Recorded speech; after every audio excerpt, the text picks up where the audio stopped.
Better?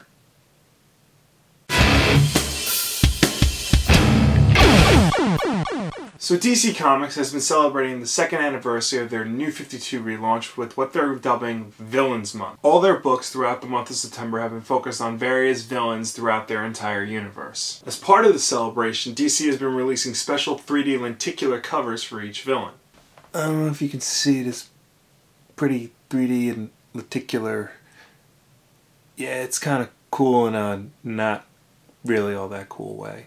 Now these 3D covers are first run only, so once they're gone, they're pretty much gone. If you want to hunt them down, they're very hard to find. Once they hit secondary markets like eBay, their prices could skyrocket from like up to $10 to even north of $100. Like this one, Batman the Dark Knight 23.4 Joker's Daughter #1.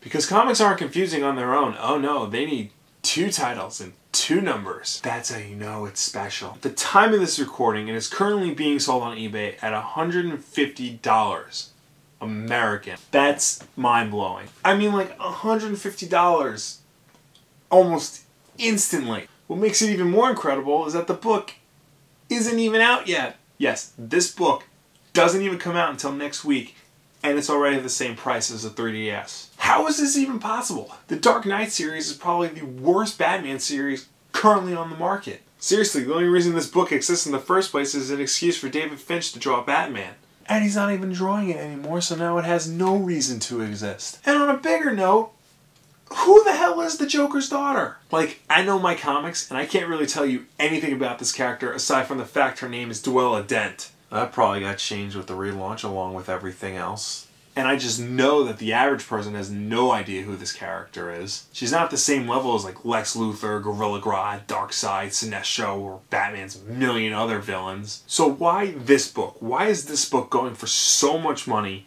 even before it's being released? I wish I had an answer. I don't know. I do not get the speculator market. I really don't.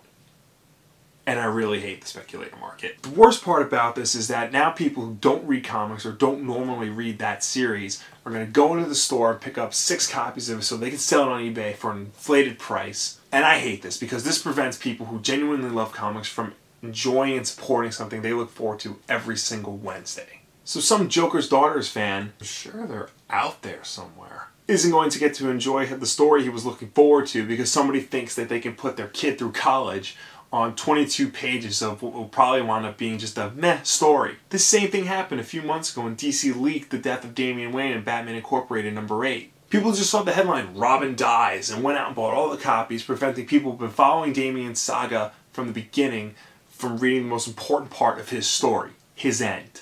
I mean, does this happen elsewhere? I mean, I don't see it happening anyplace else. Me personally, I'm not into basketball, but I'm not going to run out and buy 100 Michael Jordan cards and sell them for $1,000 each when he dies. I am a Mets fan, but I'm not going to go out and buy 100 Derek Jeter cards and sell them for a profit when he retires or gets traded or whatever.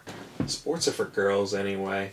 My point is, this kind of behavior needs to stop or it's going to be bad news for the comics industry. This is the kind of stuff that almost killed comics in the 90s with all the holofoil covers and every book coming out with a new #1 every other minute. I'm not against comics being a collector's item. I wouldn't be collecting if I was. But we should be enjoying comics for their content, not for their future net worth. Let comics grow in value naturally. Don't impulsively buy something you think will be worth a lot of money one day because you heard it on a tip on the internet or you heard it through the grapevine or however the song goes. We need to remember that comics on some level are art, and if we treat it as art rather than as a commodity to be bought and sold on a whim, then the value will go up much higher because the content will be that much better. But that's just what I think. Let me know what you think in the comments. Like, share, subscribe, you know the drill by now, you're smart people. Check out Bob's video from Monday and stay tuned because we'll be discussing the state of multiplayer games on this channel this Friday. That's it for me. I'm going to bed.